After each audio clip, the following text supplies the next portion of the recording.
जासूस भेड़िया बहुत जल्द बेदार हुआ। सुबह अभी बिल्कुल शुरू ही हुई थी। उसने अपनी सुबह की काफी आहिस्ता आहिस्ता पी और खिड़की से बाहर देखता रहा। उसका फोन अचानक जोर से बजने लगा, जिससे वो चौंक गया। जासूस भेड़िया ने जल्दी से फोन का जवाब दिया और पूरी तोजा से सुनने लगा। मेयर हिप्पो फोन पर रो रहा था।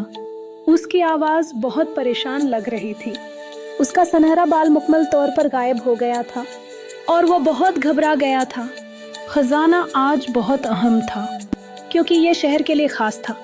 जासूस भेड़िया ने फौरी मदद करने का वादा किया और कहा कि वो अभी आ रहा है। जासूस भेड़िया ने अपना बेहतरीन जासूसी सूट पहना था जो वह खास मिशन के लिए रखता था। जासूस भेड़िया जाए वो कुआं पर पहुंच गया और इधर उधर गौर से देखने लगा। मेयर हिप्पो घर पर इंतजार कर रहा था और बार बार दरवाजे की तरफ देख रहा था। उसने खजाने का खाली संदूक दिखाया जो बिल्कुल खाली पड़ा था। मेयर हिप्पो ने जो कुछ हुआ उसकी वजाहत की और पूरी बात तफसील से बताई। अकॉर्न रात के दौरान गायब हो गया जब सब लोग सो रहे थे। जासूस भेड़िया सुराग तलाश करने लगा और हर चीज पर नजर रखने लगा। उसने कमरे को गौर से देखा ताकि कोई इशारा न छोड़ जाए। जासूस भेड़िया को खिड़की के करीब कुछ मिला जो बहुत अहम लग रहा था। ऑफिसर फॉक्स जाए वो कुआं पर पहुंचा और फौरन काम में मशगूल हो गया। खास जासूसी आलात लेकर आया जो तहकीक में मदद देते थे।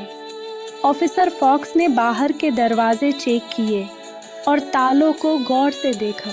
उसे जमीन पर निशान मिले जो साफ नजर आ रहे थे। कदमों के निशान जंगल की तरफ ले गए जो घर के पीछे था। जासूस भेड़िया ने कदमों के निशानात को बारीक बेनी से देखा और उनकी ये शक्ल पहचानने लगा। ऑफिसर फॉक्स ने उन्हें बड़ी हिकमत से नापा ताकि दरस्त अंदाज़ा लगाया जा सके। अटॉर्नी विक्सन भी मदद के लिए पहुंच गए और मामला समझने लगे। वो बहुत ज़हीन और चालाक थी और हर मामले को गहराई से समझने की सलाहियत रखती थी। अटॉर्नी विक्सन ने शुहाद को गौर से देखा और हर छोटी तफसील पर खास तवज्जो दी। उसने कहा कि प्रिंट्स मानुस लग रहे थे, जैसे उसने पहले कहीं ऐसे निशान देखे हों। ये किसी बहुत छोटे से ताल्लुक रखते हैं और यकीनन किसी कम उम्र जानवर के हो सकते हैं। जासूस भेड़िया ने इसके बारे में गौर से सोचा और तमाम बातों को आपस में जोड़ने लगा। मेयर हिप्पो मजीद परेशान हो रहा था क्योंकि वक्त बहुत तेजी से गुजर रहा था। दोस्ती की तकरीब दोपहर से शुरू होती है और शहर के सब लोग उसका इंतजार कर रहे हैं। ऑफिसर फॉक्स ने छोटी पटरियों की पैरवी की और उन निशानात के पीछे चलना शुरू किया।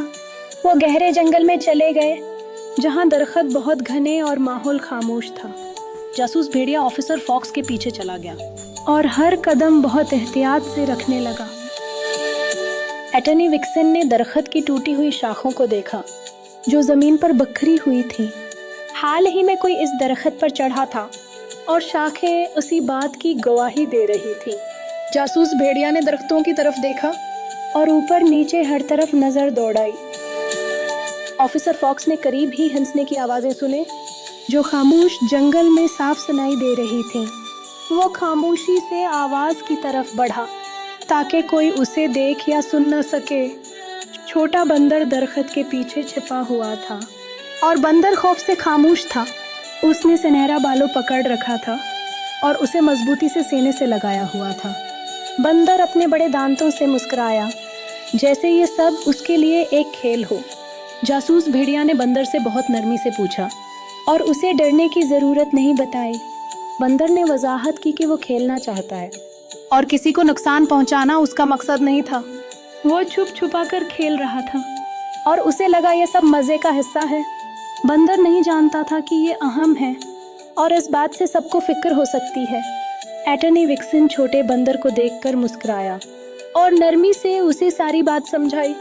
उसने दोस्ती की तकरीब के बारे में बताया जिसका सब लोग बेसब्री से इंतजार कर रहे थे।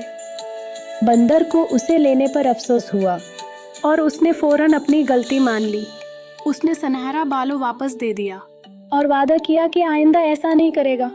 ऑफिसर फॉक्स ने बंदर के सर पर थपकी दी और उसे शाबाश दी कि उसने सच बताया। जासूस भेड़िया ने बालों को एहतियात से उठाया ताकि वो दोबारा महफूज जगह पहुंच सके। वो सब वापस शहर की तरफ भागे क्योंकि तकरीब का वक्त करीब आ चुका था। मेयर हिप्पो फिर बहुत खुश था और उसके चेहरे पर बड़ी मुस्कुराहट थी।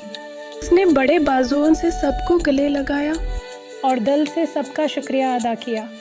बंदर ने खलौसी दिल से मेयर हिप्पो से माफ़ी मांगी और शर्मिंदगी से अपना सिर झुका लिया। मेयर ने उसे माफ़ किया और बड़ा मुस्कुराया और कहा कि सब गलतियां सीखने के लिए होती हैं। सब ने मिलकर दोस्ती की तकरीब मनाई और खुशी का माहौल हर तरफ फैल गया। बंदर ने हमेशा पहले पूछना सीख लिया और यह सबक उसकी ज़िंदगी भर याद रहा।